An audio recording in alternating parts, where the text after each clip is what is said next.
감사합니다. 주님 안에서 사랑합니다. 우리 렘넌트들 꼭 끌어안고 고백해 주도록 하겠습니다. 사랑하는 누구누구야, 너는 하나님의 자녀란다.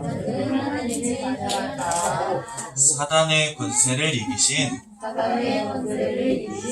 참 왕 되신 그리스도, 죄와 사망을 이기신 대제사장이신 그리스도,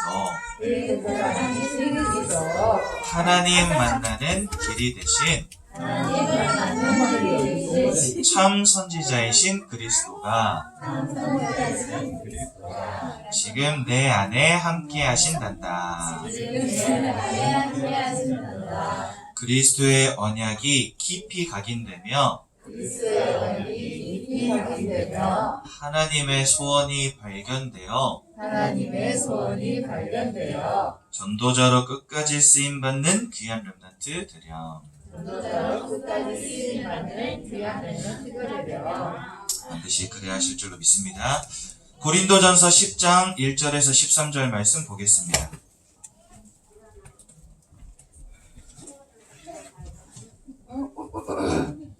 고린도전서 10장 1절에서 13절까지 말씀을 한 목소리로 함께 다 같이 봉독하도록 하겠습니다. 고린도전서 10장 1절에서 13절까지 말씀 한 목소리로 함께 봅니다. 형제들아, 나는 너희가 알지 못하기를 원하지 아니하노니 우리 조상들이 다 구름 아래에 있고 바다 가운데로 지나며 모세에게 속하여 다 구름과 바다에서 세례를 받고 다 같은 신령한 음식을 먹으며 다 같은 신령한 음료를 마셨으니 이는 그들을 따르는 신령한 반석으로부터 마셨음에 그 반석은 곧 그리스도시라. 그러나 그들의 다수를 하나님이 기뻐하지 아니하셨으므로 그들이 광야에서 멸망을 받았느니라. 이러한 일은 우리의 본보기가 되어 우리로 하여금 그들이 악을 즐겨한 것 같이 즐겨하는 자가 되지 않게 하려 함이니 그들 가운데 어떤 사람들과 같이 너희는 우상 숭배하는 자가 되지 말라. 기록된 바 백성이 앉아서 먹고 마시며 일어나서 뛰논다 함과 같으니라.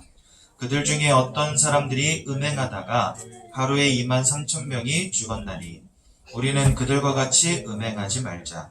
그들 가운데 어떤 사람들이 주를 시험하다가 뱀에게 멸망하였나니 우리는 그들과 같이 시험하지 말자. 그들 가운데 어떤 사람들이 원망하다가 멸망시키는 자에게 멸망하였나니 너희는 그들과 같이 원망하지 말라. 그들에게 일어난 이런 일은 본보기가 되고 또한 말세를 만난 우리를 깨우치기 위하여 기록되었느니라. 그런즉 선줄로 생각하는 자는 넘어질까 조심하라. 사람이 감당할 시험밖에는 너희가 당한 것이 없나니 오직 하나님은 미쁘사 너희가 감당하지 못할 시험당함을 허락하지 아니하시고 시험당할 즈음에 또한 피할 길을 내사 너희로 능히 감당하게 하시느니라. 네.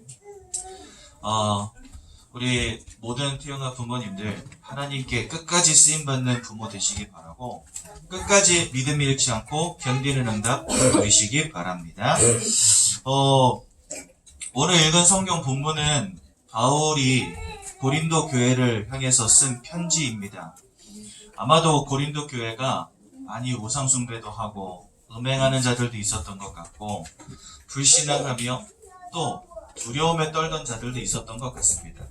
왜냐면 그때 시기 자체가 교회가 핍박받는 시기였고 많은 사람들이 순교당하는 그런 시기였기 때문에 그럴 수 있겠죠. 이스라엘 백성은 저 애굽에 400년 동안 노예되어 있다가 6월절 어린 양의 피를 바르는 그날 애굽에서 다 빠져나오게 되었죠.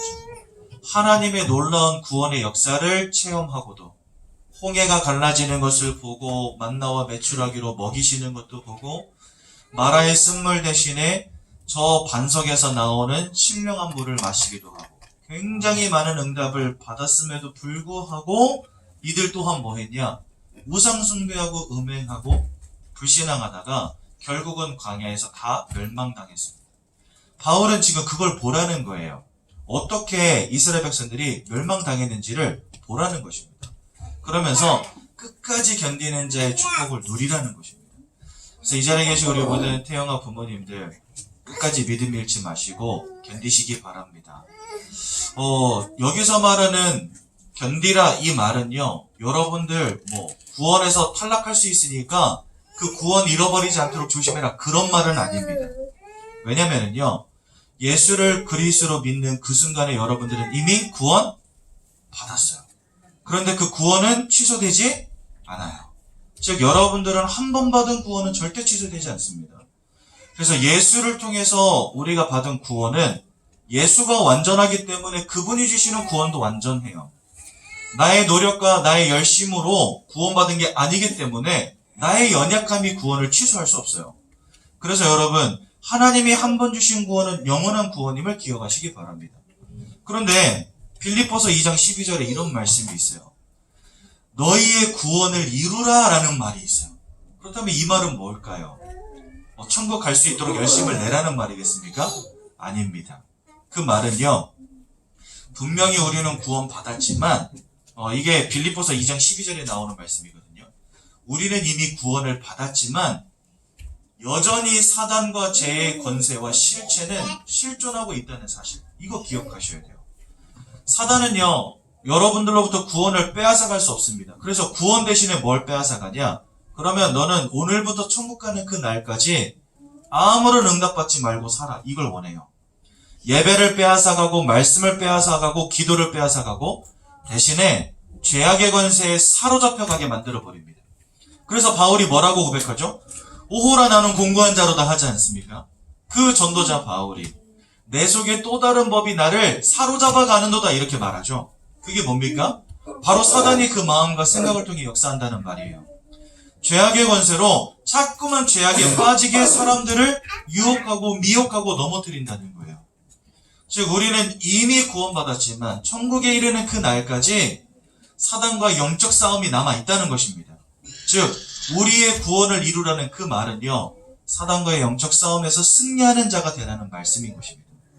이 자리에 계신 우리 모든 태영아 부모님들, 영적 싸움에서 완전 승리하시기 바라고, 이 땅에서 하나님의 자녀로, 전도자로 또 후대를 키우는 가장 복음 가진 멋진 부모로 응답받으시기를 주님의 이름으로 기도드립니다.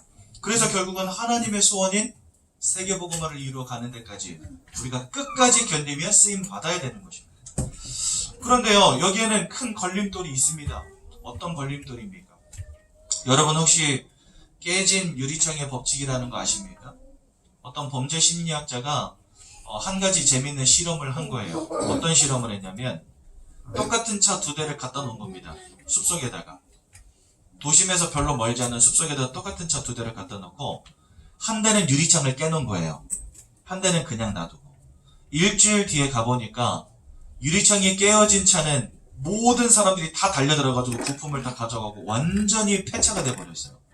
그런데 유리창이 남아있는 차는 신기하게도 아무도 건들질 않은 거예요. 왜냐하면 사람들은 생각합니다. 아, 저거는 깨어져 있으니까 주인이 없는 차고, 이거는 멀쩡하니까 주인이 있는 차다.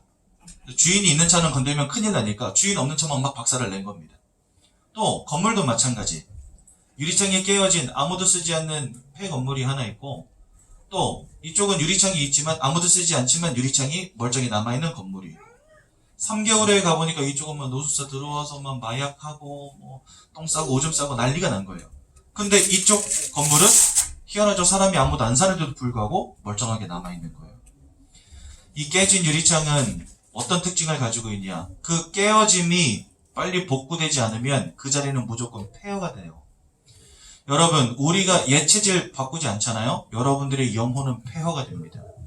여러분들 가정에 사단의 통로를 예수의 이름으로 싸우지 않으면 여러분들의 가정이 영적으로 폐허가 됩니다. 여러분들의 후대에게 복음으로 각인시키지 않으면 여러분들의 후대는요, 공부 잘한다, 사업 잘한다, 돈 많이 번다, 이거 아무 상관없어요. 영적으로 폐허가 되는 겁니다. 그렇죠? 이스라엘 백성들이 왜 놀라운 구원의 축복을 체험하고도 광야에서 다 멸망당했는지 아십니까? 아직도 애굽에서 400년 동안 종살이하면서 늘 봐왔던 게 뭡니까? 피라미드, 스핑크스, 우상 신전들 보면서 하나님께 예배할 수 없고 아마도 강제로 예배와 강제로 제사 이런 것에 동원되었겠죠. 이스라엘 백성들이요. 그런 것들을 오랫동안 지켜보면서요. 이 노예근성 우상 체질이 바뀌질 않은 거예요. 그 깨어진 창이 결국은 이스라엘을 영적으로 폐허로 만들어버리는 겁니다. 그래서 여러분, 우리 모든 태영아 부모님들은요, 잘 아셔야 됩니다. 이 깨어진 유리는 우리 눈에 잘 보이지 않아요. 그런데 사단은 그 통로를 너무나 잘 알고 있다는 사실.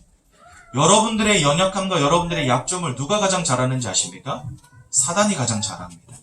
내가 아는 나보다 나를 더 정확히 아는 존재가 누구냐? 바로 사단입니다. 그래서요, 사단이 집요하게 여러분들을 파고들고 그 깨어진 창문을 통해서 여러분들을 영적인 폐허로 바꿔나가는데 사실은 우리는 나에게 어떠한 영적인 폐허, 영적인 깨어진 창문이 있는지도 알지 못하고 그 사단의 역사를 막을 능력도 없어요. 그렇죠? 그래서 성경은 우리에게 뭐라 말씀하시냐? 고린도전서 1장 8절에 보니까 그리스도 예수께서 마지막 때에 책망할 것이 없는 자로 끝까지 견고하게 하시리라. 우리로 하여금 끝까지 견디는 자가 되라고 하시기 전에 우리를 끝까지 견고하게 만들어주시겠다라고 말씀하세요. 여러분, 조금 어려운 이야기지만 영어 이야기 하나만 해드리겠습니다. 영어는 여러 가지 번역, 영어 성경 이야기를 좀 하겠습니다. 영어 성경, 한글 성경도 많은 버전들이 있잖아요. 영어 성경도 많은 버전들이 있습니다. 그 중에서 KJV라는 버전이 있어요. 이 성경은요, 원문을 가장 그대로 해석한 성경이라고 사람들이 말을 합니다. 그런데 미래에 되어질 일을 말할 때 영어 성경에 보면은 will 쓰기도 하고 shall 쓰기도 합니다. 근데 will과 shall의 차이는 뭐냐? will은 그것을 이루는 사람, 내가 말을 할 때 그 말을 하는 대상자의 의지가 들어가고요. shall은 말을 하는 사람의 의지가 들어갑니다. 즉, 내가 만약에 제자가 된다라고 말할 때 I will be a disciple 이렇게 말하면 내가 제자가 될 거야가 되지만 만약에 하나님이 You will be a disciple 이렇게 하면 너는 그냥 제자가 될 거야 이렇게 말할 때 너가 그냥 스스로 제자가 되는 거야 라는 의미를 가지고 있지만 You shall be a disciple 이렇게 말하면 내가 너를 제자로 만들 거야 라는 뜻이 됩니다. 그런데 사도행전 1장 8절이 NIV 이런 버전에 보면은요 You will be my disciple 이렇게 되어 있거든요. 근데 KJV에는 You shall be my disciple 이렇게 되어 있습니다. 즉 내가 증인이 되는 게 아니고 하나님께서 우리를 증인으로 만드신다는 겁니다. 고린도전서 1장 8절 이 부분에도요 shall이 들어갑니다.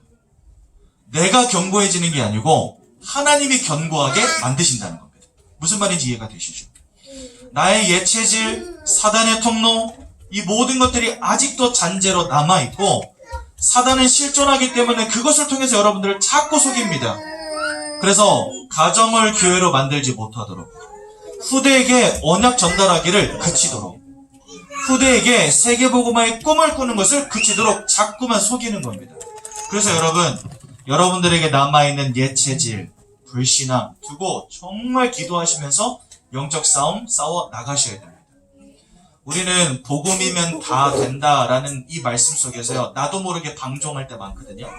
괜찮아 이러면서 복음이잖아 괜찮아 너 그리스도잖아 안 됩니다 여러분. 제가 이번 주간에 어떤 목사님을 통해서 정말 가슴에 와닿는 말 한마디를 들었어요. 뭘 들었냐면 사람들은 편리를 추구하면서 하나님만이 주실 수 있는 평안을 향한 도전을 멈추었다 이런 말을 하시더라고요. 사람은 편리를 추구하면서 하나님만이 주실 수 있는 평안을 향한 도전을 멈췄대요.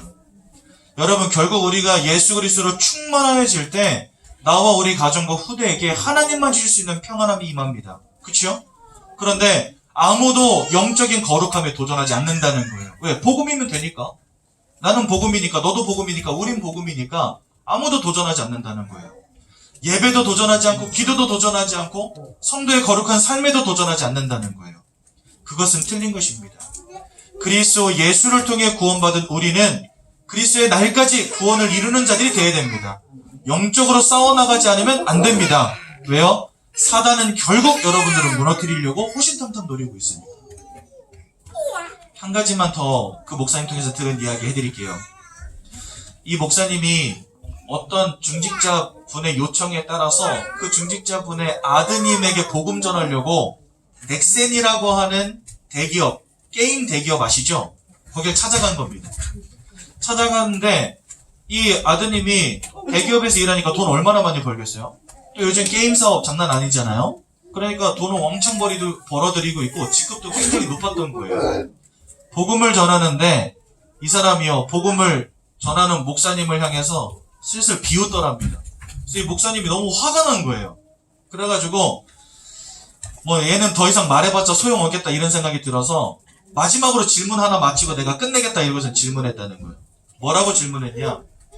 왜 이렇게 게임을 재밌게 만들어서 우리 청소년들의 마음을 다 뺐습니까? 이렇게 말한 거예요. 그때 갑자기 이 사람이 정색을 하더랍니다. 정색을 하더니 이렇게 말하더래요. 목사님, 저희가 1년에 게임 개발하기 위해서 드리는 돈이 얼마인지 아십니까? 우리 직원들은 어떻게 하면 청소년들의 24시간을 빼앗을까를 고민하는 사람들이고 이거 못하면 도태되고 실패하는 겁니다. 그래서 우리는 여기다 4월을 건대요. 무슨 말이냐면 세상은요, 우리 후대들이 흑암의 문화에 빠지도록 그것에 사로잡히도록 그래서 그들의 24시간을 여기에 빼앗기도록 만들기 위해서 자기 생명을 건다는 거예요. 사단은요, 이렇게 지금 세상에서 역사하고 있습니다. 여러분들의 후대를요, 무너뜨리려고 지금도 호시탐탐 노리고 있다니까요. 과연 여러분들은 24시간 중에 얼마를 하나님과 교제하는 시간으로 사용하고 계십니까? 여러분들은 24시간 중에 얼마를 여러분들 자녀를 위해서 기도하십니까? 밤에 잠도 안 자고 직원들끼리 머리 맞붙이고 앉아서 어떻게 하면 청소년들이 24시간을 빼앗고 그들의 코 묻은 돈을 빼앗을 수 있을까? 이거를 고민하는 사람들이 세상에 널렸는데 또 사단은 그들을 통해서 역사하며 후대의 마음을 다 빼앗고 있는데 여러분들은 하나님께 24시간에 몇 분을 투자하십니까? 우리는요, 나도 모르게 복음이면 돼라고 생각하면서요, 다 손 놓고 있어요. 영적인 거룩한 도전하시길 바라고 깨어진 창문을 빨리 복구하시기 바라고 사단이 우리를 속이며 가정을 무너뜨리며 후대를 넘어뜨린다는 사실을 꼭 기억하시면서 영적 싸움 싸워 나가시기 바랍니다. 끝까지 견디는 자 되지 못한다면 결국은 중도에 탈락할 수밖에 없습니다. 그렇죠? 그래서 여러분 결론을 드리겠습니다. 오늘부터 영적 싸움에 도전하십시오. 가장 먼저 나를 세우는 영적 싸움에 도전하셔야 됩니다. 개인의 영적 시스템 놓치면 안 됩니다. 여러분 생각해보세요. 여러분 바쁘시죠? 전도사님이 설거지를 아십니까? 전사님 빨래 아세요? 5 식구가 사니까 흰 빨래, 검은 빨래 나오는데 이거 돌리려면 장난이 아니에요. 흰 빨래 2번, 검은 빨래 2번, 건조기까지 돌리려면 하루 종일 빨래를 해야 됩니다. 설거지가 아침 설거지 끝나면 점심 설거지 나오고 점심 설거지 끝나면 저녁 설거지 나오고 저녁 설거지 끝나면 야식 설거지 나오는데 전사님 그거 아세요? 얼마나 바쁜지 아세요? 압니다. 여러분 한번 여쭤볼게요.